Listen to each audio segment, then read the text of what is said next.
Hello everybody, welcome to Skholar, your one-stop destination for all your UPSC related preparation. My name is Pragya Singh and this is a daily ritual that I introduce myself in the beginning of the slide.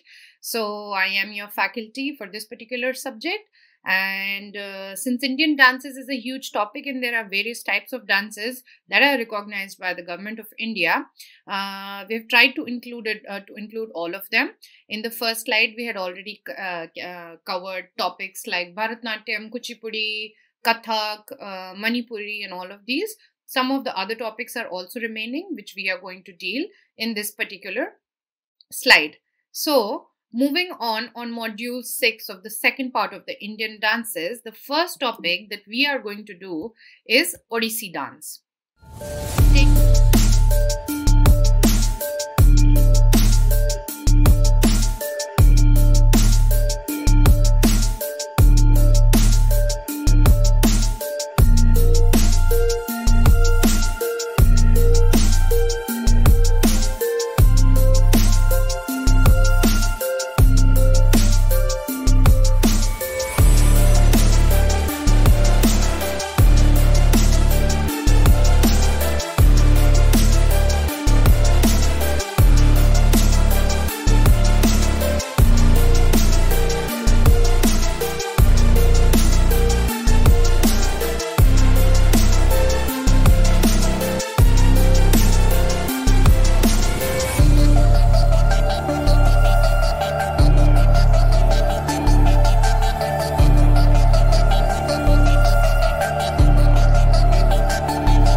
Take 10 seconds to look at the left side of the slide that is present on the PowerPoint presentation.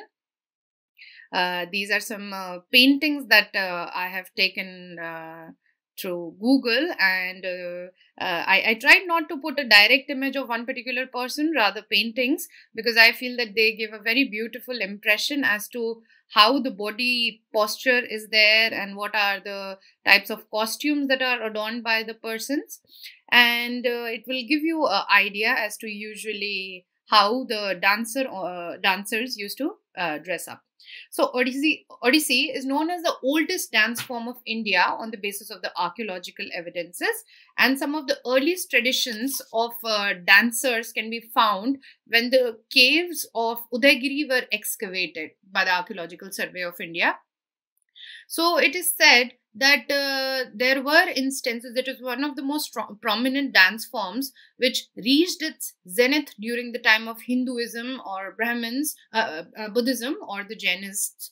But as the advent of Islam came, there was a steep decline, and especially during the time of Britishers, since they did not paid much heed to the Indian culture, there was a huge sort of suppression of this particular dance form.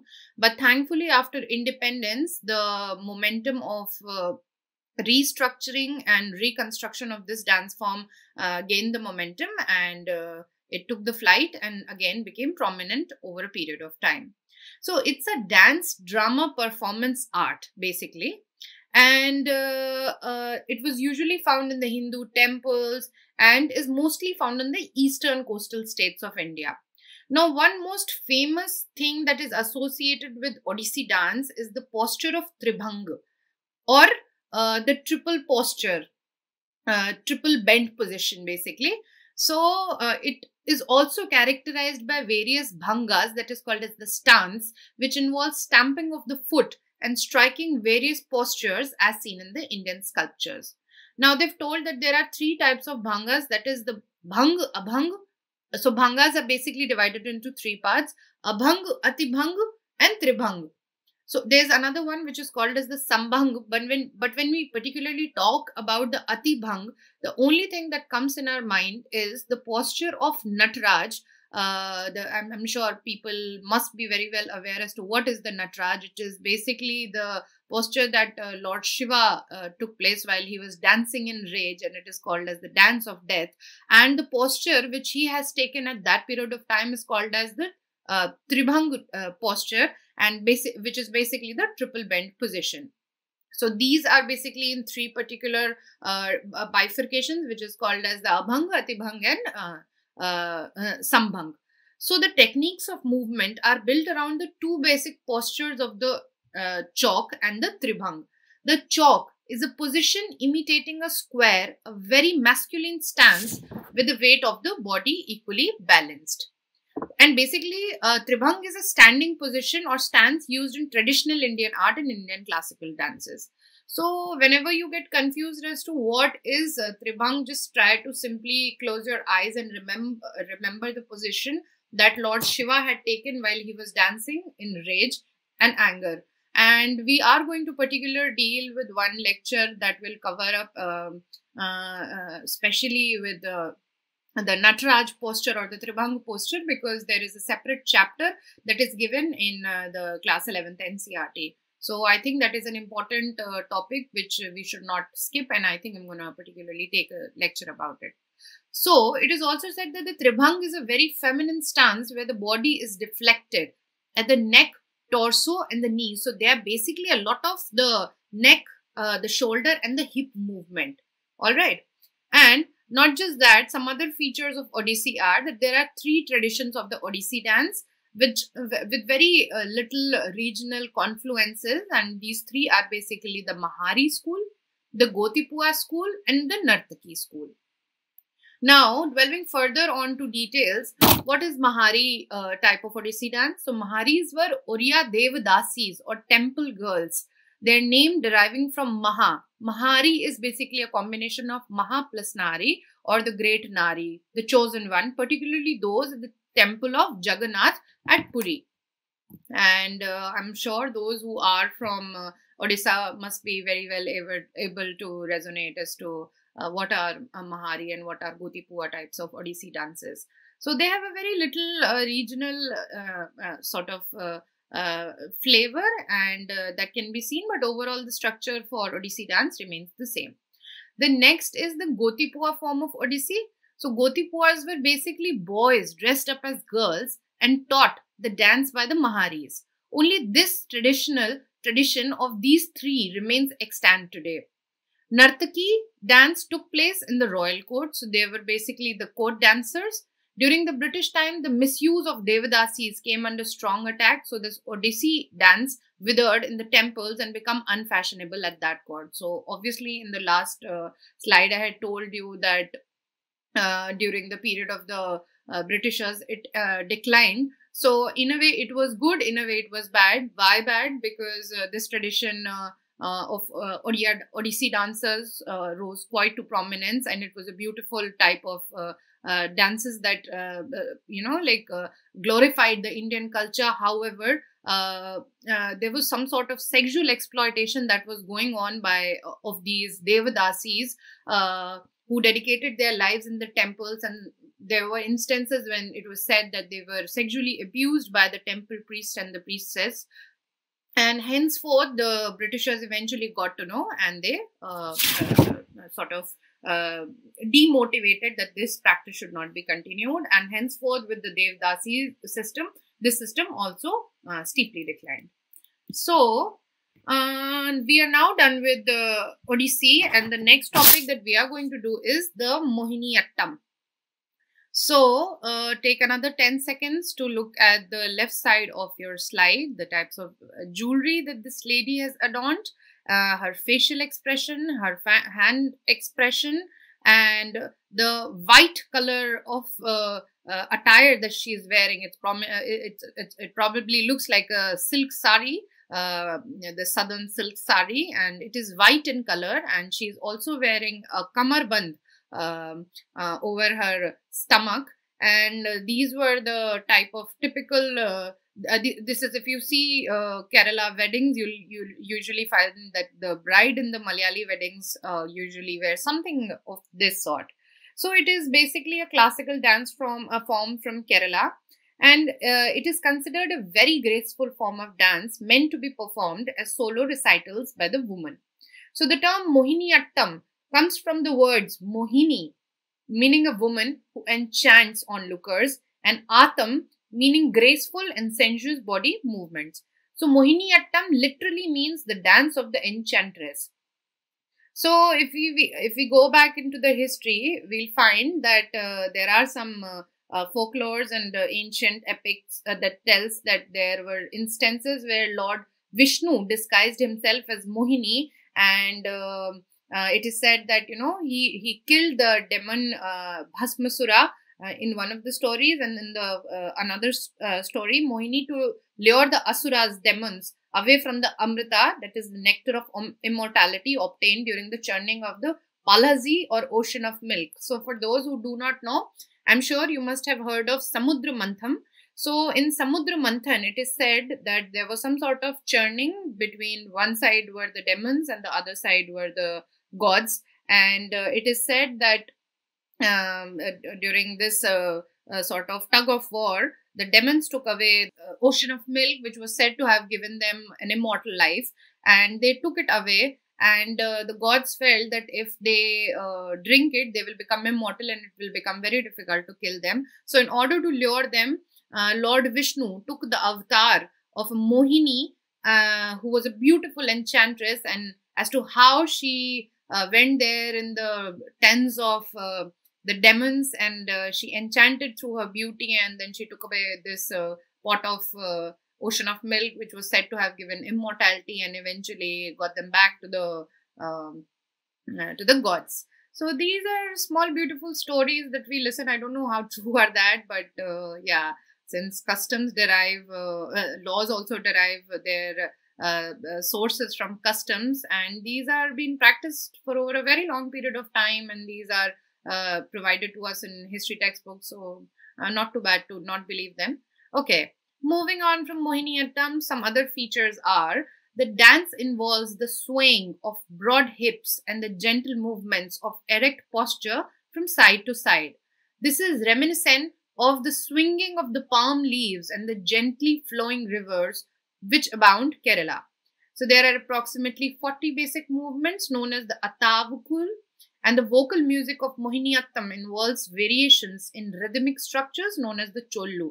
So if you look at the slide, you'll see that these are such beautiful ladies who are actually enchanting anyone who looks up to them through their facial and through their eye movements, and they have a particular way of looking by swinging like a leaf. And this is basically a metaphorical comparison, but just to tell you that they were beautiful dancers who used to enchant with their presence. So this is all about Mohiniyattam. The next topic we are going to do is the Satria Dance from Assam. All right. So the Satria dance form was introduced in the 15th century AD by the great Vaishnava saint and reformer of Assam, Mahapurush Shankaradev, as a powerful medium for propagation of the Vaishnava faith. So Shankaradev introduced this dance form by incorporating different elements from various treaties, then prevalent dance forms, and local folk dances combined with his own rare outlook. So other visible influences on Satria dance are those from Assamese folk dances, namely Bihu, Bodos, etc. And as in, what is Satria dance? So you need to just Google once what is it was basically around the state of Assam, but in different parts of Assam, since there are different tribes like the Ahoms or the Bodos, they have different forms of dance practices, and together in a structured manner it would comprised of Satria. So these were usually performed in the form of dance and drama both, and initially they were performed in the monasteries, and it rose during its zenith, especially during the Bhakti cult.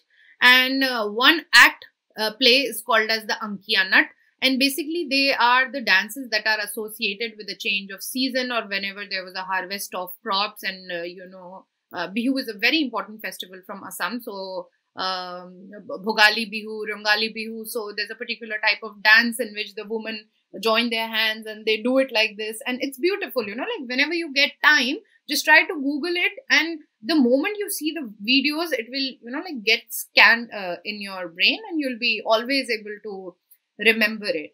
So this is about Satria. The next that we are going to talk about is the Chow Dance. And Chow means mask. Wonderful. So, like the mask we have been putting on during the COVID times, not that mask, but yes, Chow in the regional language is means the mask, and it is henceforth the mask dance. You can see the beautiful and the ferocious image of the dancer, which is given on the left side, as to such an elaborate headgear that he is wearing, and not just that, his face, actual face, is not visible. He has put on a colored mask, which looks like a little bit of demonish. If not demonish, then it has a very fierce side of a ferocious side of the outlook. So these Chow dance forms are not just confined to Jharkhand, but to parts of some eastern states such as West Bengal, Jharkhand, Odisha, and some parts of Bihar also. But not just that, they are also found on the other side of the country, which is the Bangladesh. And since it is in Bengal, it was obviously in the parts of Bangladesh also. I don't know if it is practiced there, but as much I know it is still practiced in some parts of Bangladesh. So Chow dance probably originated as a martial art or as a athletics, usually by a all-male troupe. And apart from a mask, they hold swords and shields and performing vigorous movements and leaps. So this is a popular dance in Odisha, Bihar and Bengal, also in Jharkhand. And let me tell you some of the places where these are performed in some or the other forms. So in Bengal, it is also called as the Purulia Chow. Anyone who's from Bengal would be knowing that Purulia is a district. In Odisha, there is a place called as Mayurbhanj. So we have Mayurbhanj form of Chow. And then we also have Serakela Chow, which is the place in Jharkhand. So with some of the other types of regional sort of variations, overall the structure remains the same. And it is a martial or acrobatic or athletic form of dance form. So the stages are decorated and brightly lit by torches, lanterns and flickering oil lamps. So the musical instruments used here are the dhol, nagada and the shehnai, which I'm sure everyone is aware of. And the themes, henceforth, the music is like quite wide, quite noisy. It's very strong, and especially whenever there is a arti of Durga at the Kali Badis, the instruments that are used, the dhol, all these are usually played while Chow is performed. So the themes often revolved around mythological heroes and warriors from the Mahabharata and the Ramayana. And if you see the videos on YouTube, you literally have goosebumps. See, students, my point is not just to make you cram these things that I'm telling you, but overall the idea is that, you know, the journey is beautiful than the destination. So I hope that your hard work comes true, but as everyone knows that UPSC is unpredictable, what you learn is how beautiful our culture is with such a varied heritage, and that's why they say that unity in diversity. So this is the diversity that makes our country so rich and so amazing. All right, so just take a little bit from every slide, and that is my entire purpose. And I'm sure that eventually in the upcoming slides, you will start loving the entire procedure. Okay, so after Chow, let's talk about Vidisha. So Vidisha is a very regional term. People, students who are from Uttar Pradesh and Bihar would be very easily able to understand. I am from one of the states, so yes, of course, I have heard listening this word. Vidisha basically means anyone who's from Videsh, or an outsider, or the one who leaves. So it is a popular form of dance drama which is prevalent in the Bhojpuri speaking region of Bihar. And in Vidisha, the female roles are also played by the male actors and dancers. And the Bihari Thakur is one person who is believed to be the creator of these dramas. It dealt with many social issues, contradictory topics, conflict between the traditional and the modern, the urban and the rural, and the rich and the poor. So, the most beautiful aspect of Vidisha form of dance form was that it was not just an entertaining sort of performing art, but also at the same time, in the form of dance, it used to discuss some of the most prevalent topics, the most important topics that persisted in the society. And in a way, they act as a knowledge house to impart people with a lot of things that were happening around. So it played a two-in-one role. So after Vidisha, we are going to talk about Bihu. So Bihu is a popular folk dance of Assam. Of course, we've talked about it while we were talking in the last slide. It is an integral part of the Bihu festival in April when the harvesting of crop is over. There are three types of Bihu: Rongali Bihu and Haryali Bihu, and different during different three harvesting seasons. It occurs in Assam. And there are a lot of food dishes that are made, and young men and girls perform the Bihu dance together to the accompaniment of drums and pipes. Love forms the subject matter of the songs that are sung during the performances. The dances are performed in circles or parallel rows. All right. Now we have the Gore dance. These are some small dance forms, very regional dance forms, but they are pretty easy. So I'm sure that you're not going to forget them. Next is the Gore dance. The Gore means bison, and in this dance, the dancers mimic the movements of a ferocious bison, such as charging, tossing of horns, hurling wisps of grass into the air, etc. And this form of dance form is performed in the Bastar district of Chhattisgarh. So it is usually associated with the tribes, and the tribes perform these Gore dance. Next is the Jatra dance. So, Jatra dance is a folk dance of West Bengal and Bangladesh. Jatra is derived from the word yatra of Hindi, which basically means going or journey. It is a performing art combining acting, songs, music, and dance. The dance form developed from ceremonial functions conducted before setting out of a journey, such as the processions brought out in honor of various deities. So, basically, Jatra is a form of dance that is done by the people, the followers of a particular cult in honor of various deities, and while they are going, it is on the go dance. Next is the Chirao dance. Chirao is also known as the bamboo dance. So it is a folk dance of Mizoram in which the dancers move by stepping alternatively in and out of the pairs of horizontal bamboos. Thus, a grid of bamboo poles is an integral part of the dance. So the moment Chirao dance comes into your mind, there are two very important things that you need to remember. One, it is a bamboo dance. Second one, it is the folk dance of Mizoram. So the patterns and stepping of the dance resembles the movements of birds, swaying of trees, etc. Let's take you from the northeastern part of India to the northernmost state. We are in Kashmir, and we are going to talk about the Vatal tribe of Kashmir. And it is performed by the men folk of that particular state.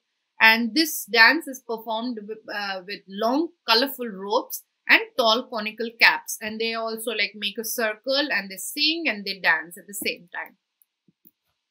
Next, let's seep down a little from the northernmost state to close to the most fertile place, which is called as the state of Punjab, the land of 5 rivers. We are talking about Bhangra dance. Everyone knows about it. The most energetic dance form, the most colorful attires, and a very energetic dance form. And so Bhangra is a form of dance-oriented folk music that has now evolved into a pop sensation. So from the Layer Mehendi to all these people who are the 90s kids must be very well aware as to what is Bhangra, and this is usually the talk of the town type of dance. And anyone from Yo-Yo Honey Singh to Raftar to any DJ nowadays, they sing Punjabi songs, and eventually people start dancing on Bhangra. And it is, the most derived form it was most sort of customized and was taken by Bollywood, Tollywood, everywhere. So it is the most woke form of dance, and it has changed over the period of time. But if we talk initially as to how Bhangra originated, this dance, folk dance, was used by the agriculturalist class of Punjab. Traditionally, this dance is associated with the harvesting season and was performed on a full moon day. So you see the beauty of our country that since we are an agricultural land, and still more than 60% of the population is still dependent upon agriculture, how beautifully the harvesting of crops was celebrated by the people in different states and different forms. They used to enjoy it, whether we see Bihu or whether we talk about the Makar Sankranti or we see Bhangra. We have culture, we have festivals that are associated. So this is the beauty of our nation precisely. So people sing boliyan, lyrics or couplets in the Punjabi language. Dhol is an integral part of Bhangra. So dhol is very important. Even if you go to any North Indian marriage and a dhol is a must. The moment someone starts playing the dhol, and even if the Barat procession goes on, people play dhol, and eventually, like it's so peppy and it's so amusing that you just start getting into the groove and people dance. So dhol is an integral part of Bhangra. That needs to be remembered. Bhangra has eventually become a part of social occasions, including weddings. So Bhangra is done usually by the male, but when the troupe is there nowadays, like male and female, both of them. But if we talk Gidda, Gidda is a female counterpart of the Bhangra performed by women and girls.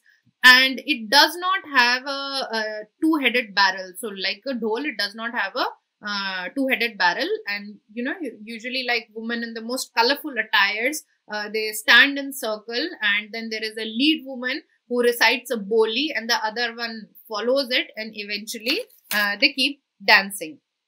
So this is about Bhangra and Gidda. The last topic that we are going to do today is Garba. Garba is the dance form of Gujarat. Of course, still very prominent, and during the period of Navratras, this is the most performed dances, and every society of Gujarat will have a local Garba night, and this practice is followed even in many parts of the northern India. So I would not really say that it is just confined to Gujarat, but it is performed during various amongst various states, especially during the time of Navratra. So these songs sung in honor of Hindu goddesses and gods during Navratri. And Dandiya is a form of dance-oriented folk music that originated in Vrindavan and became popular later on in the western part of India. This dance form is actually the staging of a mock fight between goddess Durga and Mahishasur, the mighty demon king. Those who have done Garba must be knowing that there are two sticks basically, and then you keep dangling the sticks and you keep taking the circles, and then this is how this song is done. And Dholi Taro, Dhol Baje, and all these things are all these are the songs that are very much in the popular culture. And if anybody is a movie buff, they must have seen in Hum Dil De Chuke Sanam how Aishwarya Rai performed on this song. If you have not, then you can go and check it out on YouTube. And a little bit of humor is also important, because too much monotony gets boring. All right. So the next one we are going to do. Okay, there's one more slide. Extremely sorry for that. So this is the last one. We are going to talk about the Goomer dance. Very recently, it rose into prominence because there was a movie by Deepika Padukone in Padmavat, wherein she performed on this particular dance form, which is called as the Goomer.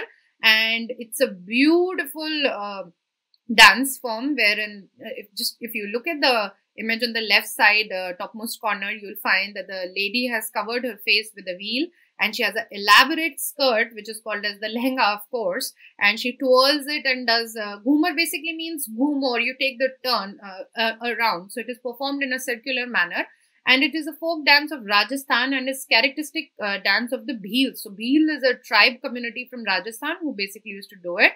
It is a community dance performed by groups of women on auspicious occasions. The name is derived from the word Ghumna or Piruting. Next, we are going to talk about is Kalbelia dance. Kalbelia dance is performed by the women folk hailing from the Kalbelia or the snake charmer community in Rajasthan. So these two are the dance forms of Rajasthan, that is amongst the Bhils, and the Kalbelia, that is the snake charmer community. They pursue the centuries-old profession of catching snakes and trading snake venom. The dance movement and the costumes have an uncanny resemblance to the slithery creatures. So, I'm giving you a homework. Find out sometime. Google Kalbelia dance and then try to identify the dresses and the costumes that they wear.